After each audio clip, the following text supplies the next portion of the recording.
Welcome to the Highlights from Ukraine podcast, your daily audio summary of the latest news reported in the Ukrainian media. We would really appreciate if you could give us a 5-star rating on the equivalent and leave a glowing review in the app where you are listening to this podcast. It'll help us to guide more people to the highlights from Ukraine and learn the truth about the war in Ukraine. My name is Artem, and here is the news. 237 days less the Russian invasion of Ukraine. Yesterday, Russia continued its massive drone and missile attack against Ukrainian cities, including Kyiv, reports Ukrainska Pravda. In Kyiv, missiles hit 2 power plants on the city's left bank. 3 employees were killed. Both facilities suffered significant damage. Also yesterday, rescuers found the body of the 5th victim of a Russian drone strike which happened on Monday. The body was pulled out from under the rubble of a destroyed house. President of Ukraine Volodymyr Zelensky wrote on Twitter that since October 10th, 30% of Ukraine's power stations have been destroyed, causing massive blackouts across the country. He stressed that this leaves no space left for negotiations with Putin's regime. In his evening video address, President of Ukraine informed that overall more than 10 Ukrainian regions suffered attacks yesterday. The restoration work is ongoing. Volodymyr Zelensky asked Ukrainians to continue limiting their use of energy-consuming appliances during peak hours. The president gave positive feedback about the recently supplied German air defense system Iris-T, which according to him has shown itself very well. Volodymyr Zelensky commented on the information that Russia plans to buy more drones and start to buy missiles from Iran. He said that it is the Kremlin's recognition of its military and political bankruptcy.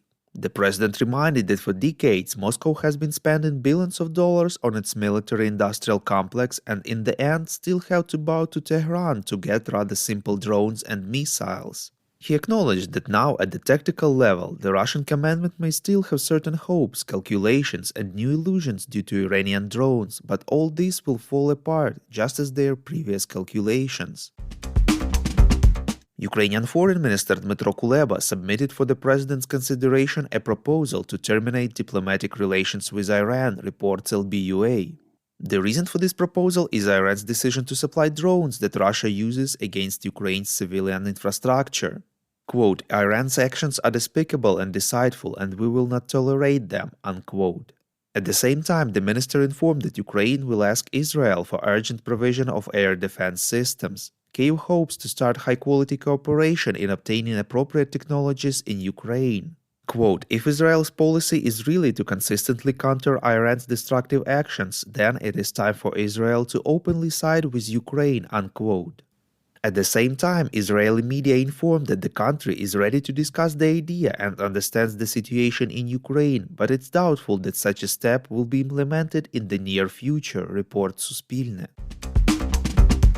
The new commander of the Russian army in Ukraine, Sergei Surovikin, said in an interview that he does not rule out making difficult decisions regarding the future of the occupied region of Kherson, reports Ukrainska Pravda.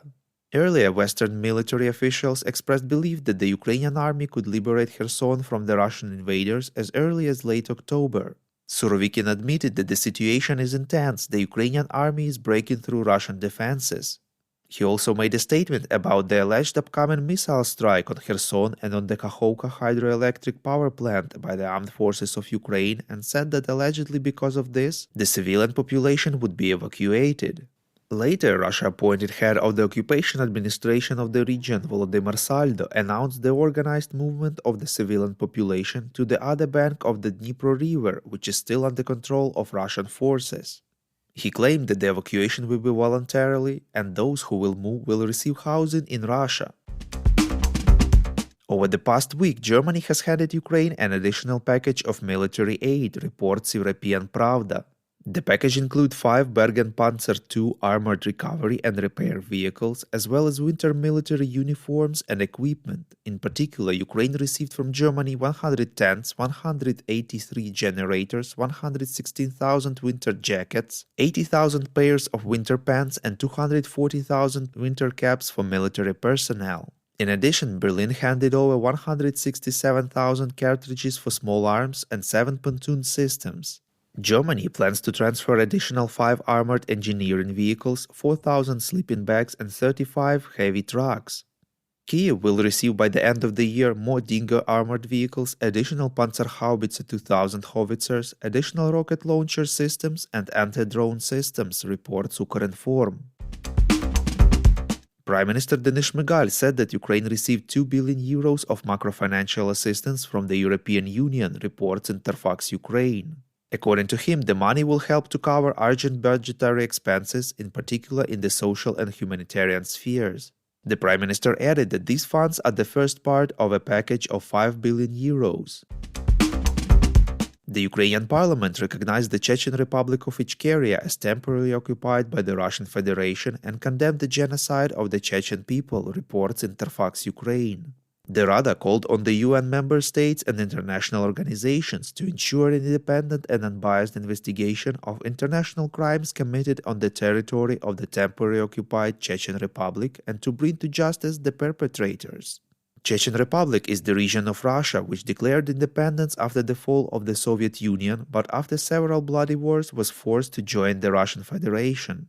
Many Chechen fighters have joined Ukrainian units to fight against the Russian forces in Ukraine. If you like what we do and would like to tip us, you can now do so directly to our PayPal. Check out the link in the description to this episode for more details.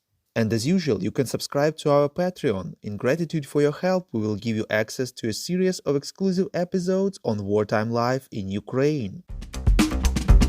We call on you to demand from governments of your countries to impose the toughest sanctions possible on Russia and its citizens to stop their invasion of Ukraine.